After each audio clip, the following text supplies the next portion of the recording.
So good afternoon, everyone, and welcome. And thank you for joining us today. I'm Michelle Swanson, Clearwater County Reid and Division 7 Councillor. The news that will be shared today by the Government of Alberta and our Government of Canada will mark a transformative milestone and partnership with Clearwater County. With enhanced digital infrastructure, we are poised to bring unprecedented economic opportunities to our region, benefiting both our residents and our businesses alike. So with that, I would like to welcome the Honourable Goody Hutchings, Minister of Rural Economic Development and Minister responsible for Atlantic Canada and Opportunities. And I'd like to acknowledge also that Honourable Nate Bubish, Minister of Technology and Innovation, and also our local MLA, Minister Nixon, is here. So with that, I would like to first do the land acknowledgement. I'd like to acknowledge that Rocky Mountain House National Historic Site is within the present-day territory of Treaty 6, as well as the Métis homeland. The lands and waters of Rocky Mountain House have been used for millennia by the Indigenous peoples for subsistence, ceremony, trade, and travel. We thank them for their continuous stewardship and for sharing the land with us. So with that, I would like to invite Elder Bernie Willette to give the blessing.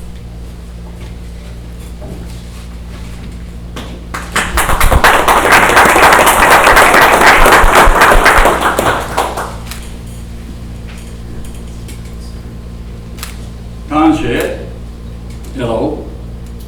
Bernie Willette de Génicachon. Bernie Willette is my name.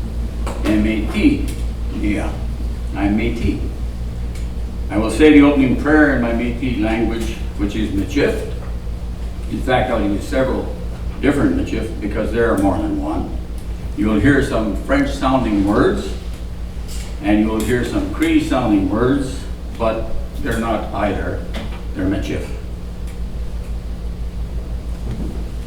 Kishti Manitou. Marsit Panan pour Uma la journée. Great Spirit, we thank you for this day. Eva, Marsit Panan, Mina pour Kakiao Limon Sultar. And we thank you for all the people gathered here. Le bon Dieu, Michi Hinan, Kweshi, Imoteak. God, help us to start and finish these important proceedings in a good way. Christiayao, bénis toutes ceux-là qui l'ont préparé et qu'on l'ont fait le programme, et tous ceux-là qui l'ont venu. Holy One, bless all those who have prepared and organized these proceedings, and also those who are here participating. Christi Manitou, bénis le ministère du Canada, et le ministère d'Alberta, et les conseillers de Clearwater County, la Rive. Oh, great one. Bless the minister who comes from Canada, and the minister who comes from Alberta, and the Rive of the county of Clearwater. Grant them good health and happiness. Et voilà, merci Tonan pour le Parc National du Canada, pour le bon venue. And Lord, we give thanks for Parks Canada for providing such a beautiful venue. Le bon Dieu, merci Tonan pour Kakiao Kikwe. Good Lord, thank you for everything. Ekouché. Amen. Merci.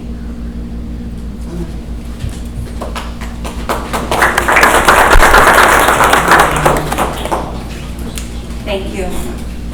So here now to share all the good details is the Honourable Goody Hutchings, Minister of Rural Economic Development and Minister responsible for the Atlantic Canada Opportunities Agency. Please welcome.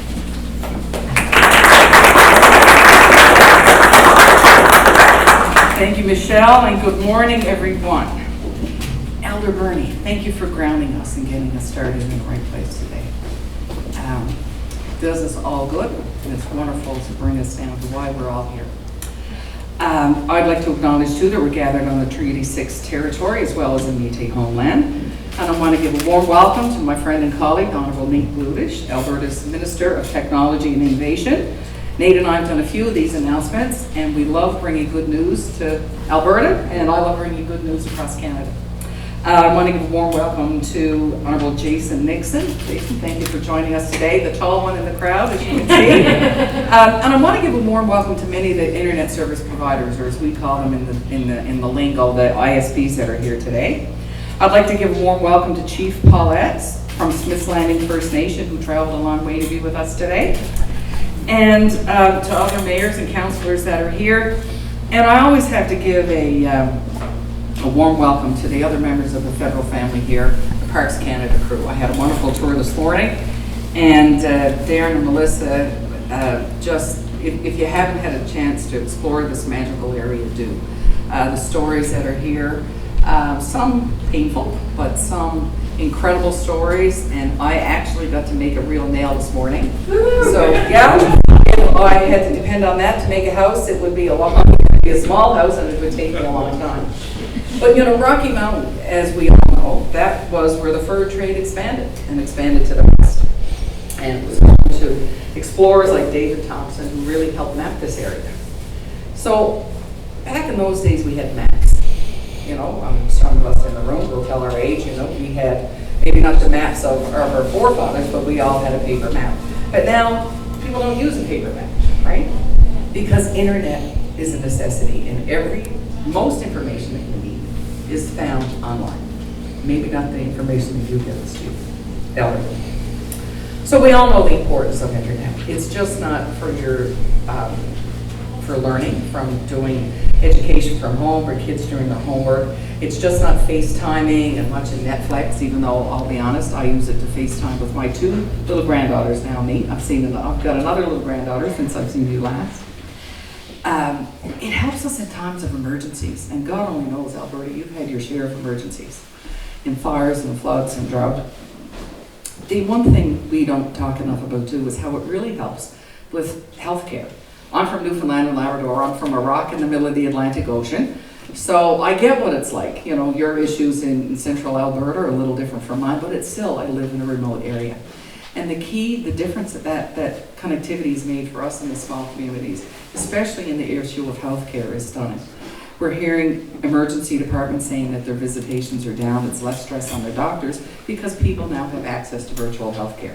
It's incredible. So internet levels the playing field.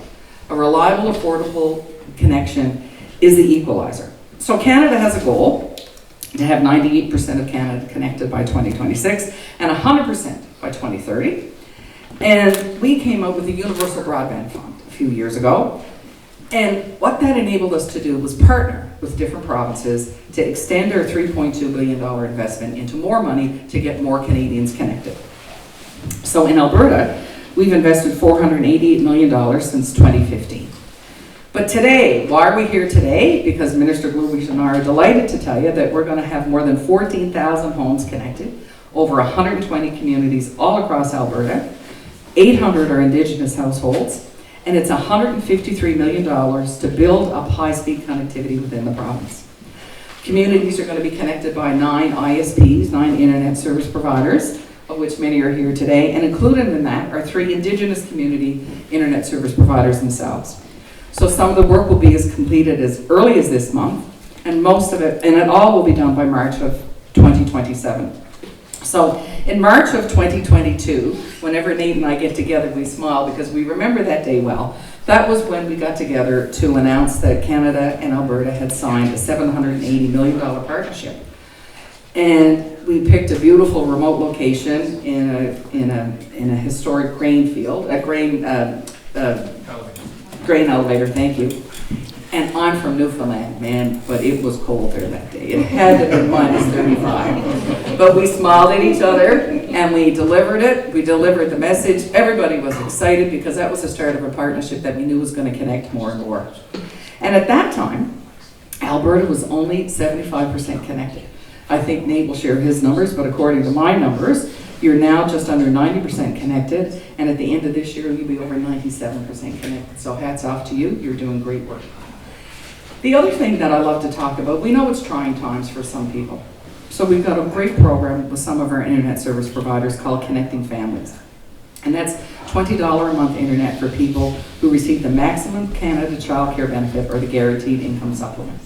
I know TELUS is part of that participating ISPs, and the door is always open because we want to have as many folks into that to avail of the lower fee of internet. Because why is internet so important? I had a wonderful tour this morning, and we chatted about how technology is changing and how it can change even your experience here at Parks Canada. Because high-speed connectivity keeps businesses in communities, and it brings people back into your rural communities. Because who would rather live in all due respect for those who live in a big city, but man, I'm going to tell you, living in a small rural community is simply magical. And I think we're seeing more and more people that want to move away from the bigger cities, and they want to move to a smaller area. And one of the key things that they're looking for is reliable internet connections. So I know the park has got some great challenges ahead in connecting faster and faster to add to their experience. So you'll be able to download an app and tour the park and get the information online. But it's also the little businesses that maybe have had to move. I know there's a welding business in the area that had to move to Red Deer County because it needed better connectivity for their business. And the other thing we see is that businesses grow because it's not just the client that walks in your door. It's a client that finds you online, that you now have a new market from the online world. So look, dependable high-speed internet connection can be life-changing. It's life-changing in emergencies, as we know, we need to be connected. It gives you better access to healthcare, education, and it just helps grow our economy so much. So look, thank you to everyone who made this possible today, and look forward to hearing the stories when I come back and visit, because I definitely want to come back and spend more time in this beautiful area. And looking forward to hearing the stories of when communities get connected and how it's making a difference. So back to you, Michelle. Thank you so much.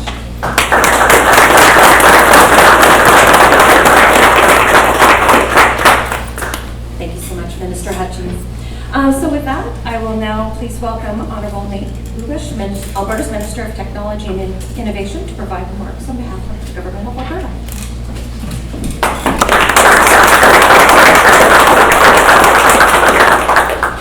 Thank you, Michelle, and thank you everyone for being here. Thank you, Minister Hutchings. Always a pleasure to be sharing good news with Albertans, and in this case with Albertans primarily from Clearwater County and from the surrounding regions.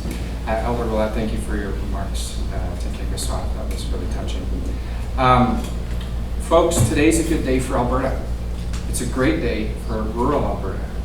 And it's a great day because, as you heard just moments ago from Minister Hutchings, the Government of Alberta and the Government of Canada are partners together in the Universal Broadband Fund to invest a total of $780 million into improving connectivity infrastructure all across Alberta, because we know how important it is to have access to reliable, affordable, high-speed internet no matter where you live, no matter where your business is. This is the new world we live in. And so we are proud to be partners together with the Government of Canada in our commitment to achieving universal connectivity so that every Albertan and every Alberta business from every corner of this province will have access to reliable, high-speed internet for so many important reasons, because we know that connectivity allows us to offer better healthcare. It allows us to provide more services to rural Albertans in healthcare, so they don't always have to drive into a major center for every single appointment. We can give them better quality healthcare. We can give them better quality education by making sure that every student, whether they be in K-12 or whether they be in post-secondary, has access to the best materials online, has access to all the programming that their counterparts in urban centers would have. And the only way to do that is through better connectivity. It also allows families from every corner of this province to be better connected with their friends and with their loved ones. It allows them to stay in contact through FaceTime or through Zoom or through whatever it might be. This is so much better. So it is a so much better way to stay in contact with your friends and with your family than just a phone call. Being able to see the look on your grandkid's face on their birthday, or to see your mom and dad on their anniversary, even though you might not be able to be with them in person, to see their face and to be able to talk to them and share those moments. You can't do that without connectivity. And of course, we need to also acknowledge the impact of connectivity on our businesses and on our economic development potential. And often those of us who are from urban centers in Alberta, we might take that for granted. I'm from Sherwood Park, I will admit, I take it for granted sometimes. But I can tell you I have traveled to every corner of this province and I have talked to so many of you and so many others like you from communities in every region of this province. And I have heard loud and clear how critically important it is to ensure that your businesses have access to the global marketplace. And the only way to do that is through connectivity. You know, folks, people from all across Canada and all around the world are choosing Alberta. In fact, last year, 200,000 people moved to Alberta to call it home. Alberta's the best place in Canada to live, work, and raise a family. And people from all across this great country are choosing to come here and to call it home. And they're not just going to Edmonton and Calgary. They are going to rural Alberta, but what they need connectivity. And so these investments that we are making together with the Government of Canada and the Government of Alberta are going to ensure that those newcomers who are choosing Alberta will be able to make the choice to come to rural communities like Clearwater County and call it home and start a business and contribute to your communities. We can't have that growth. We can't have that success without better connectivity. And so that is why we as a government are committed to achieving universal connectivity. And that is why we have partnered with the Government of Canada and we have committed $390 million to achieving this goal. And look how far we have come.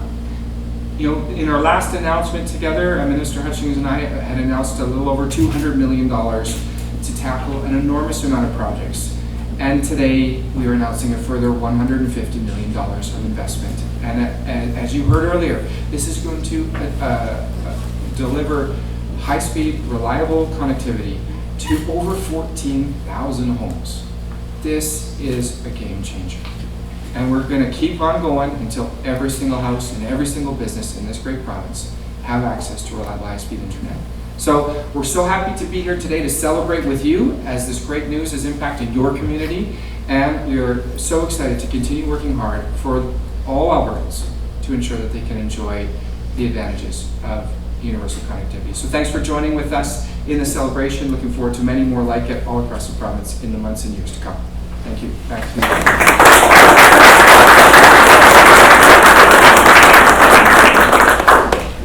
Thank you, Minister Gulish. And now I'd like to invite our MLA, Jason Nixon, to come and say a few words on behalf of the local constituency. Well, good morning, everyone. This is a great crowd to be here today for this announcement. If you understand some of the historical context of some of the local politicians who have really championed this issue in this community that I have the privilege of being able to call home. First of all, let me start with thanking both my federal colleague and my provincial colleague for being here today, choosing to make this announcement here, but also for what is, I think, a significant investment in what is ultimately probably one of the biggest technological challenges of our time. Minister Glubish is my benchmate in the Alberta legislature, so we sit beside each other. We get to talk a lot about our files when you're in those circumstances, and I think Nate will tell you I take a lot of questions in question period, and so I'm up and down a lot, and as I come down, he'll be briefing me on the latest technology thing he's working on. I will be honest with you, sometimes I don't understand it, but what I do always see is that deep passion and dedication to solving some of those technological issues that we're facing as a province. And I'm proud to be part of a government with him that is focused on that, and really excited to see that work between both the federal and the provincial government here in this province to tackle those issues. So thank you, ministers, for your efforts. I also just want to recognize our municipal colleagues that are here. Obviously, Reese Swanson, and I see several of her county counterparts are in the room, as well as her worship, Debbie Bates, the mayor of the great town of Rocky Mountain House, here today as well. And they together make up this area, the representatives of this area that we call Clearwater County, our home.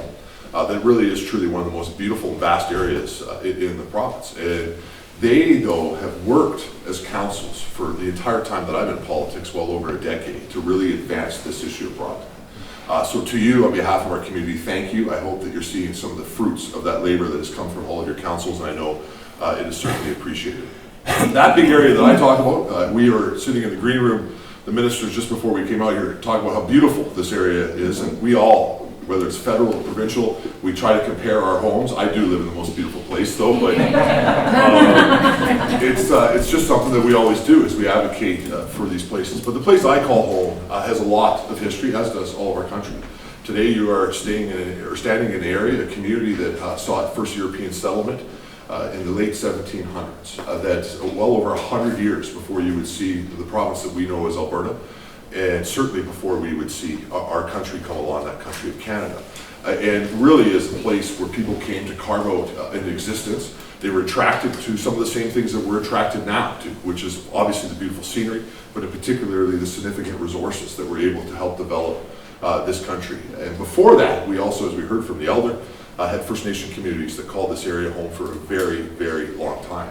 And I had the privilege of being the Minister of Environment, as many of you know, in Alberta, and so I know this area west of us well. I've spent a lot of time as I worked through that file and helicopters and other things in that area, working through the challenges that we face to manage that environment, and I understand how vast it is.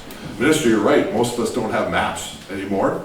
A lot of people in this room still have maps in their trucks, because the reality is if you go a little bit west of here, there is no cell phone coverage. There certainly is no access to internet. There will be now in many communities because of this announcement, and we face some of the same challenges that those who came before us in these communities had.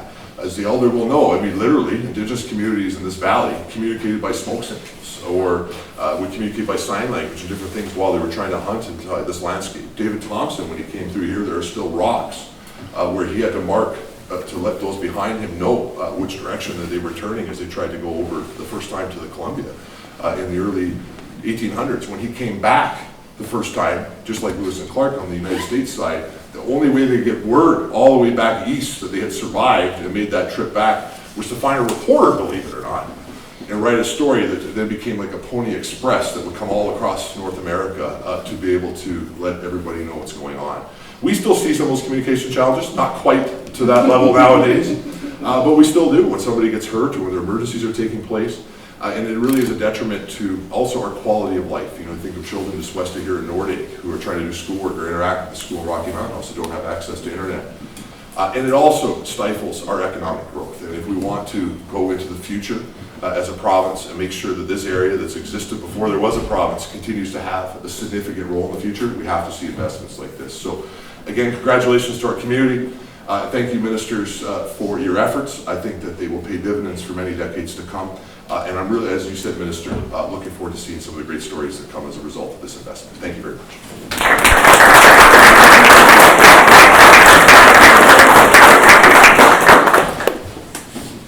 Thank you. I can echo a lot of what has been said ahead of me, and as indicated, we all appreciate the efforts and the beauty that we have around us, but we all know that the generations coming will need this technology. So with that, I would like now to invite again Elder Willette to give the closing blessing.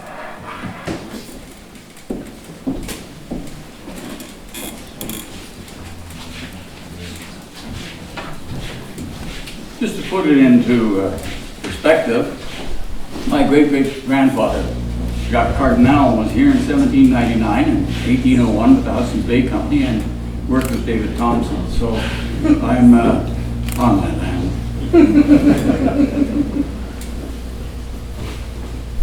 Mon Dieu, en masse de fois, on se tourne à toi pour les problèmes dans ce monde troublé, et pour ça, on se fait bénir. Oh Lord, many times we turn to you about the problems in today's troubled world, and in return you send us many blessings. On dit merci pour toi, pour toute la foi, le bon Dieu qui a marché ici avec nous autres. We give thanks for the many times the good Lord has been walking with us and guiding us through life. Merci toi, pour au moins la belle journée et puis bénissez notre travail. We say thank you for this wonderful day and for blessing our work today. Kitse Manitou, encore une fois, on vous donne ma mission aujourd'hui en votre temps. Holy Spirit, we want to praise you today, always. Que le bon Dieu vous bénisse, tout vous accorde un bon voyage. Merci et couchez. May the good Lord bless you and give you a safe journey home. Amen. Kinyanaskum Tinawa. I'm grateful.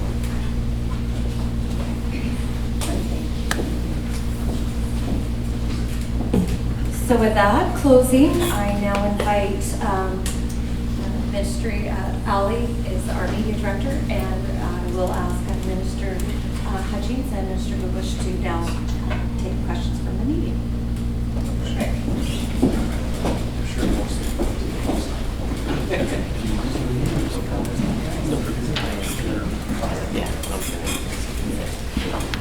All right, we're going to get going with the media availability. Just invite members of the media to identify themselves and please introduce yourself with your outlet and one question, one follow-up as we're getting over here.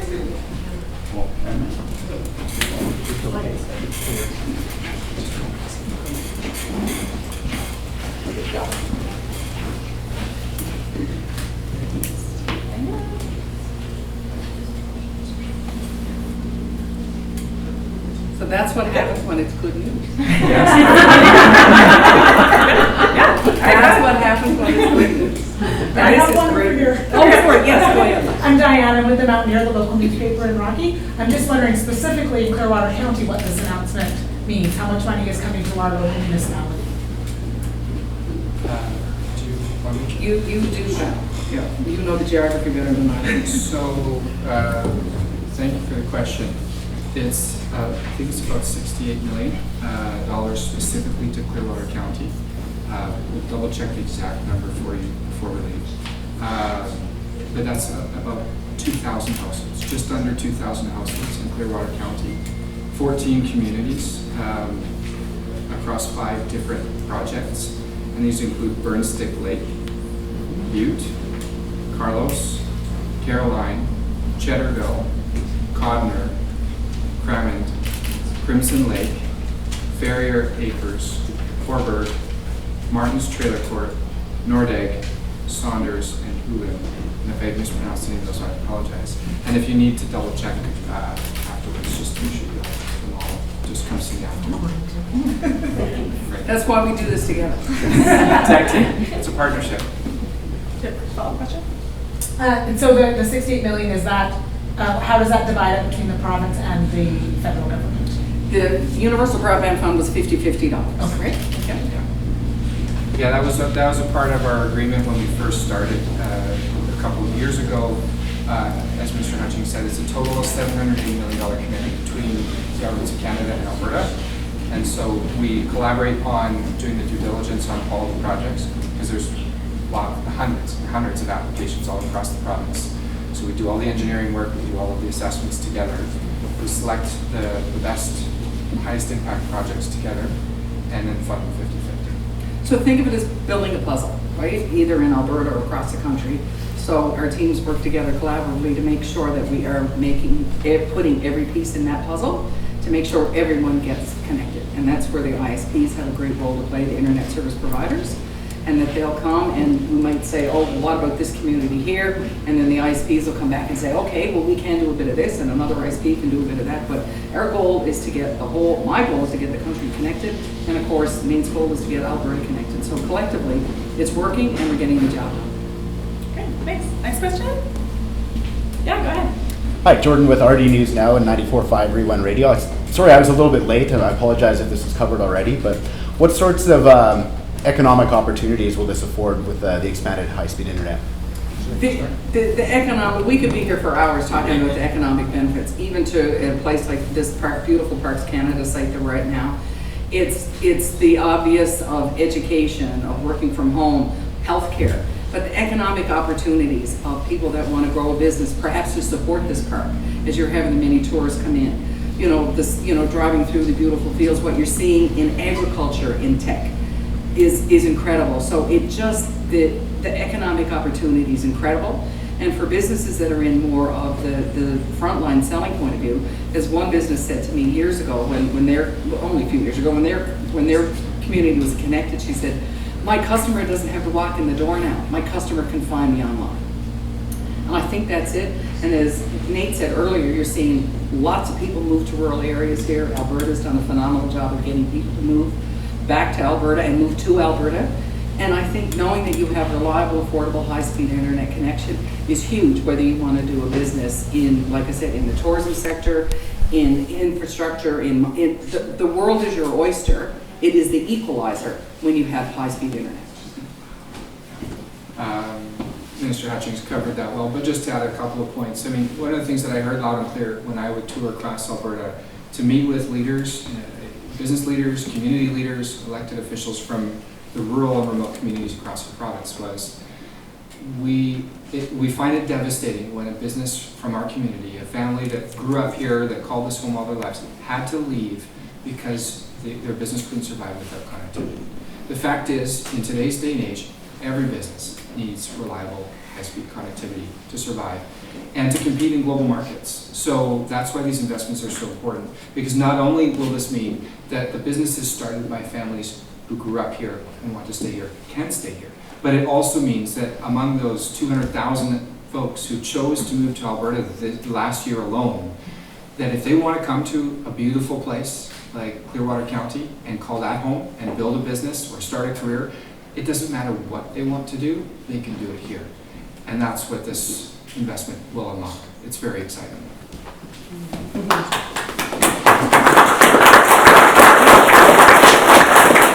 Any other questions from media? Yeah, go ahead. Sean McIntosh, Red Deer Advocate.